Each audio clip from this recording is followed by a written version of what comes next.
ये है mister Kong जो अपने दादा की कंपनी के प्रेसिडेंट हैं। मिस्टर कांग अधिकतर अपने कामों में बिजी रहते थे। आज तक जिस भी प्रोजेक्ट में उन्होंने हाथ डाला वह हमेशा सफल हुआ। इसी के चलते उनके दादाजी चाहते थे कि मिस्टर कांग जल्दी से शादी करके अपनी लाइफ में सेटल हो जाएं। मगर मिस्टर कांग को अभी शादी में कोई इंटरेस्ट नहीं था। उनके दादाजी ने उनके लिए एक लिस्ट तैयार कर रखी थी जिसमें सभी बिजनेसमैन की बेटियां थीं। मिस्टर कांग का काम सिर्फ इतना था कि वह दादाजी द्वारा बनाई गई लिस्ट में से सभी लड़कियों के साथ एक एक ब्लाइंड डेट पर जाएं और उनमें से कोई एक लड़की पसंद करके शादी करें। मिस्टर कांग ब्लाइंड डेट के लिए तो हाँ भर देते हैं लेकिन शादी करने से मना कर देते हैं। मिस्टर कांग की पहली ब्लाइंड डेट जिस लड़की से होनी थी उसका नाम था जिनसियो। जब जिनसियो को यह पता चला कि उसके पापा ने किसी लड़की के साथ उसकी ब्लाइंड डेट फिक्स कर दी है तो उसका दिमाग खराब होने लगा क्योंकि जिनसियो कभी भी अरेंज मैरिज नहीं करना चाहती थी। जिनसियो ने अपनी दोस्त हारी से कहा तू मेरी जगह ब्लाइंड डेट पर चली जा। हारी ने साफ मना कर दिया। तब जिनसियो ने हारी को पैसों का लालच दिया और फिर वह मान गई। लेकिन हारी को इस बात का अंदाजा भी नहीं था कि जहां वह जॉब करती है वही ब्लाइंड डेट वाला लड़का उसी कंपनी का प्रेसिडेंट होगा। हारी जो अपनी फ्रेंड की जगह डेट पर आई थी, जब मिस्टर कांग ने लड़की से उसका नाम पूछा तो हारी ने अपना नाम जिनसियो बताया। हारी ने कभी अपने नए प्रेसिडेंट को नहीं देखा था क्योंकि अभी हाल ही में मिस्टर कांग कंपनी के प्रेसिडेंट बने थे। हारी को सिर्फ अपने प्रेसिडेंट का नाम पता था। जब मिस्टर कांग ने हारी को अपना कार्ड दिया तो वह कार्ड देखते ही समझ गई कि ये तो मेरी कंपनी के प्रेसिडेंट है। पहले तो वह खुलकर बात कर रही थी लेकिन जैसे ही उसे असलियत का पता चला वह अंदर से घबराने लगी। जिनसियो ने हारी को सिर्फ ब्लाइंड डेट का कचरा करने के लिए भेजा था, इसलिए हारी मिस्टर कांग के सामने तरह तरह की अजीब हरकतें करने लगी। हारी को लग रहा था कि अगर मैं ऐसी हरकतें करूंगी तो मिस्टर कांग मुझे कभी एक्सेप्ट नहीं करेंगे। लेकिन उसे क्या पता था कि मिस्टर कांग को हारी की ये हरकतें अच्छी लगेंगी। हारी जैसे तैसे ब्लाइंड डेट को यहीं अधूरा छोड़कर भाग गई। जब उसकी दोस्त जिनसियो ने उससे पूछा कि डेट कैसी रही तब हारी ने बताया जिसके साथ मैं डेट पर गई थी वह मेरा प्रेसिडेंट था। लेकिन फिर भी मैं उस डेट को कैंसिल करा। इसकी खुशी में दोनों पार्टी करने लगी। तभी जिनसियो के पापा का कॉल आता है और उसे पता चलता है कि अब मिस्टर कांग को जिनसियो से ही शादी करनी है।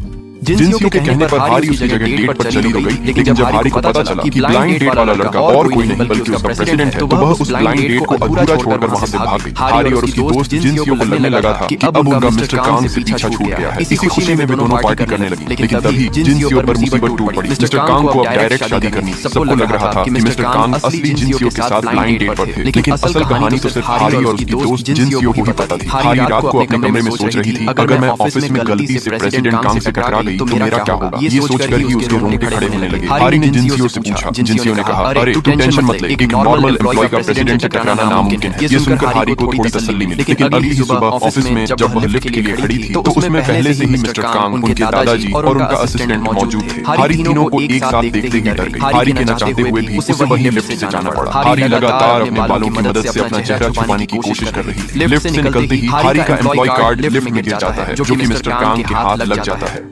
बुलाने लगी। हारी घबरा गई और पूछने लगी मुझे क्यों बुला रहे हो। मिस्टर कांग ने कहा तुम्हारा एम्प्लॉय कार्ड गिर गया है, इसे वापस ले लो। हारी सीधी चलने के बजाय उल्टी चलती हुई आई और अपना एम्प्लॉय कार्ड लेकर वहां से भाग गई। जिनसियो ने हारी को बताया कि मिस्टर कांग को मुझसे एक बार दोबारा मिलना है। हारी ने कहा सही तो है, इस बार तुम जाओ और सब सच बता दो मिस्टर कांग को। लेकिन जिनसियो चाहती थी कि हारी दोबारा मिस्टर कांग से मिलने उसकी जगह चली जाए। जब हारी ने दोबारा जाने से मना कर दिया तो जिनसियो ने हारी को इमोशनल करना शुरू कर दिया। आखिरकार हारी दोबारा डेट पर जाने के लिए मान। रात को हारी मिस्टर कांग का इंतजार कर रही थी। मिस्टर कांग के आते ही हारी ने कहा देखो मुझे तुमसे शादी करने में कोई दिलचस्पी नहीं है और मेरे साथ शादी के सपने मत देखो। इतना कहकर हारी वहां से चली जाती। हारी रोड क्रॉस कर रही थी तभी उसे सामने से अपना भाई आता हुआ नजर आता है। वह तुरंत अपना चेहरा छुपाकर भागने लगती है क्योंकि उसने मिस्टर कांग से मिलने के लिए खूब सारा मेकअप और शॉर्ट ड्रेस पहन रखी थी। वह अपना चेहरा छुपाते हुए एक कार में घुस जाती है। वह कार किसी और की नहीं बल्कि मिस्टर कांग की ही होती है। हारी इस बात पर ध्यान नहीं देती कि कार किसकी है क्योंकि उसका पूरा ध्यान अपने भाई से छुपने पर था। जब हारी ने देखा कि सामने मिस्टर कांग है तो वह तुरंत दूर हट गई। मिस्टर कांग ने कहा अभी थोड़ी देर पहले तो तुम मेरी शक्ल तक नहीं देखना चाहती थी, मुझसे शादी नहीं करना चाहती थी, तो फिर ये सब क्या है। हारी ने कहा हाँ मुझे अभी भी शादी नहीं करनी, मैं तो बस तुम्हें बताने आई थी कि दोबारा मुझसे कांटेक्ट मत करना। मिस्टर कांग ने पूछा आखिर मुझ में कमी क्या है, मुझे बताओ। हारी कहने लगी मुझे तुम्हारी हर चीज से दिक्कत है, ये तुम्हारे अच्छे बनने का नाटक और तुम्हारी ये आर्कियोप्टेरिक शक्ल। मिस्टर कांग ने ये नाम पहली बार सुना। अगर आप इस नाम का मतलब जानते हैं तो कमेंट में जरूर बताएं। मिलते हैं अगली वीडियो में।